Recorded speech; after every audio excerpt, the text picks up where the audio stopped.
bom com vocês? Estamos aqui de volta para mais uma aula, né? E a gente vai continuar aí nos fatores do clima, parte 2, né? Como eu havia prometido, na segunda-feira a gente vai terminar essa parte aí de todos os fatores do clima. Vamos fazer uma revisão remembering, né? De quais seriam todos os fatores do clima. Nós vamos ter latitude, nós vamos ter o relevo e a vegetação, né? Lembrando que latitude são aquelas linhas imaginárias que nós vamos ter, que a principal linha imaginária que nós vamos ter da latitude é a linha do Equador.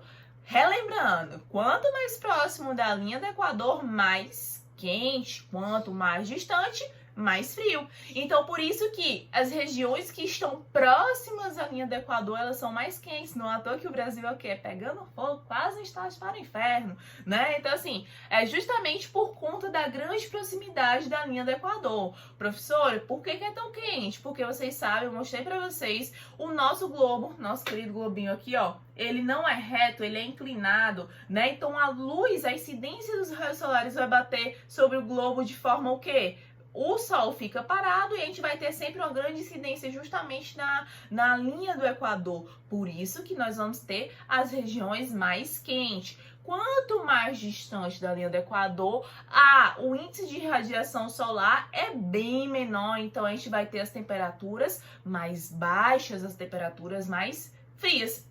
Então, é por isso que nós devemos lembrar justamente dessa diferença. Com relação ao relevo, o relevo ele pode facilitar ou dificultar a passagem de uma massa de ar fria, de uma massa de ar quente, né? Vai propiciar um maior índice de chuva ou não, né? Então, assim, o relevo também é essencial para os fatores do clima. E por último, que a gente havia falado na última aula, era sobre a vegetação. Professor, mas por que a vegetação? Gente, a vegetação, ela vai influenciar diretamente na quantidade de umidade, né? Naquela região. E nós já falamos aí sobre o ciclo da água, né? As plantinhas também participam do ciclo da água. Por quê, professora? Porque ela vai transpirar, ela vai soltar suas, a gente não transpira quando a gente corre, por exemplo. Então, as plantinhas também, só que elas ficam uma paradinha, né? Recebendo a luz do sol e elas acabam perdendo água para o ambiente. Então, por isso que a vegetação, ela também vai ser um fator do clima. Quanto maior o nível de vegetação naquela região, maior serão os índices de umidade. Professor, então se eu cortar toda a vegetação daquela região, a umidade vai ficar baixa?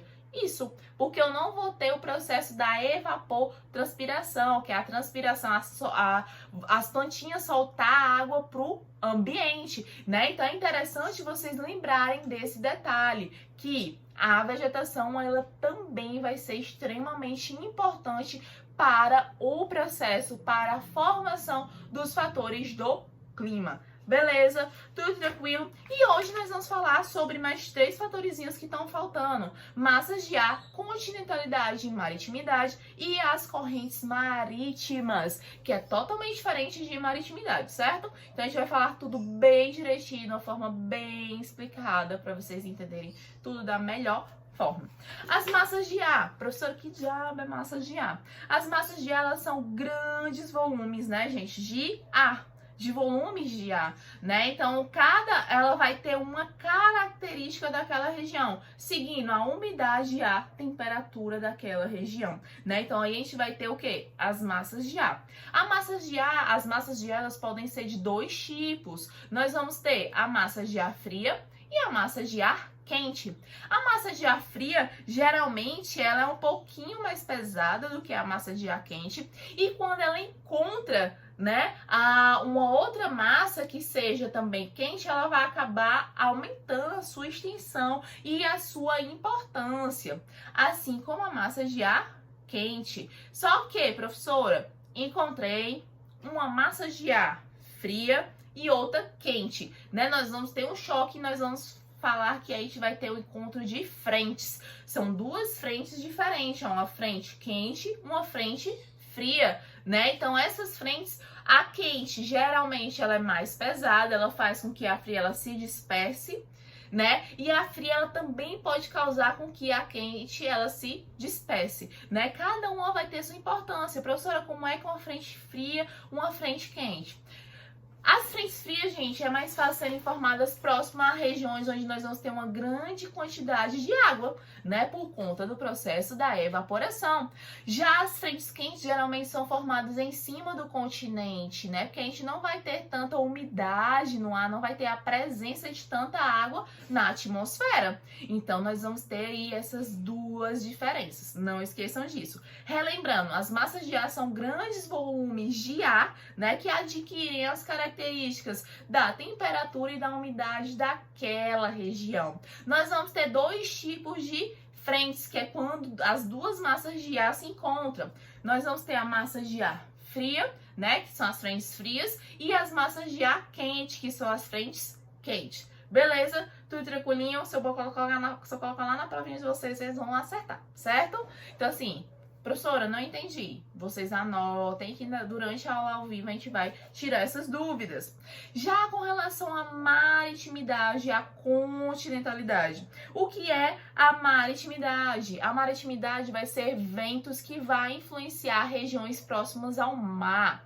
Já a continentalidade são ventos que vêm de direção do continente para o mar, né? Então é a influência dos ventos que tem do continente que vai exercer sobre o mar. Lembrando que os ventos que se formam na maritimidade, elas vão se formar em cima do oceano e dos mares, onde nós vamos ter as altas pressões, né? Ela sempre vai de alta pressão para baixa pressão. Então, em cima do oceano é a alta pressão e ela vai se deslocando. É igual quando você jogar o para cima, não vai cair pela ação da gravidade? Da mesma forma. Então, ela vai sair da área de alta pressão e vai para a área de baixa tensão. Onde seria a área de alta pressão na maritimidade? É justamente em cima do mar. E ele vai se deslocar em direção ao continente. Já a continentalidade não, é o contrário. A área de alta pressão em cima do continente, ela vai se deslocar em direção ao oceano,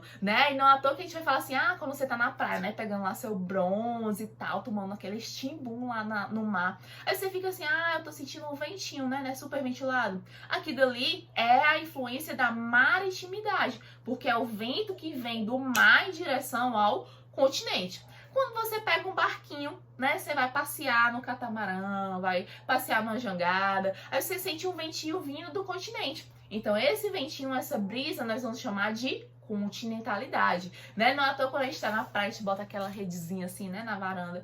Aí você fica, tô sentindo só a brisa do mar. E justamente a maritimidade. Não é, em resumo, um vento, né, que vai vir ou da direção do mar ou da direção do continente, né? Então, por isso que é maritimidade e continentalidade. Olha que simples, né? Então é super, super tranquilo.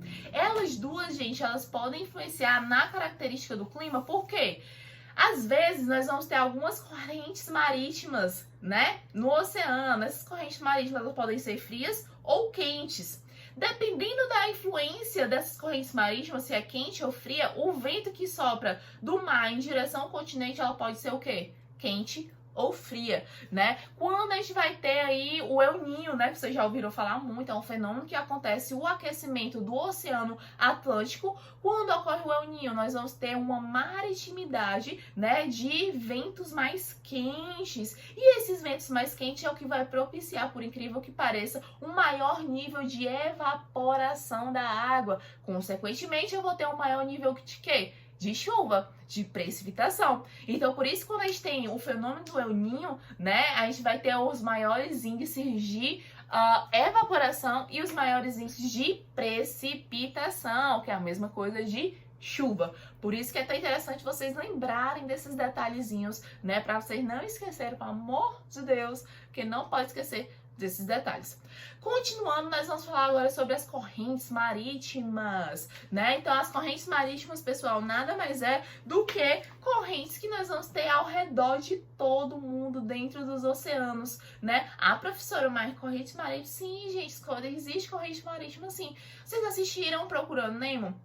Procurando Nemo tem a tartaruguinha, né, que diz, tem mais de 150 anos. Ele não tá seguindo tipo um tobogã dentro da água, professor, não, tobogã dentro da água. Gente, aqui dali nada mais é do que uma corrente marítima, né? Ele tá seguindo as correntes marítimas que ficam ali próximo à Oceania, né? O continente da Oceania. Então ele vai seguindo o bonde. Por quê? Professora, como é que se formam essas correntes marítimas? Elas vão se formar a partir da diferença de temperatura e de pressão das águas, né? Eu já tinha mostrado para vocês os rios, o Rio Solimões e o Rio Negro, quando eles se encontram, né? Um tem a cor preta e a outra tem a cor mais barrenta, né? A amarronzada. Eles não se misturam. Por que eles não se misturam, professora? Porque tem densidades e temperaturas diferentes. Assim também ocorre dentro dos oceanos. Nós vamos ter zonas com temperaturas e pressões diferentes. Por isso que nós vamos ter a formação de correntes marítimas. E como eu já havia falado anteriormente, nós vamos ter correntes marítimas frias e as correntes marítimas quentes, né? As correntes marítimas quentes, elas vão contribuir, meu povo, aí para ter um maior índice de precipitação, como eu havia falado, vai propiciar um maior índice de evaporação.